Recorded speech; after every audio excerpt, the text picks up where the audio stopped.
ان کا سوال یہ ہے کہ قربانی کے جانور بکرا یا بکری کی عمر کے بارے میں سال کا ہونا ضروری ہے یا 2 دانت کا ہونا ضروری ہے؟ اگر 2 دانت ضروری ہیں تو میرا تجربہ یہ ہے کہ ایسے بکرے بھی موجود ہیں جو 12 ماہ میں دانت نہیں گراتے، تو ان کا کیا حکم ہے؟ قربانی کے جانور میں سے بکرا بکری ان کے لیے 1 سال کا ہونا ضروری ہے اور 2 دانت اس کی علامت ہوتے ہیں۔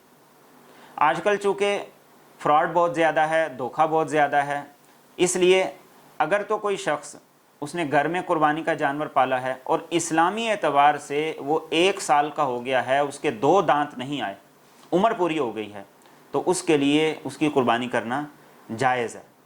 2 دانت ہونا ایک علامت ہے، یہ ضروری نہیں ہے۔ اصل شریعت کا حکم یہ ہے کہ اس کی عمر اسلامی مہینوں کے اعتبار سے پوری ہو چکی ہو۔ اگر اسلامی مہینوں کے اعتبار سے اس کی عمر پوری ہو چکی ہے اور اس کے 2 دانت ابھی تک نہیں ہیں، تو پھر اس کی قربانی جائز ہے۔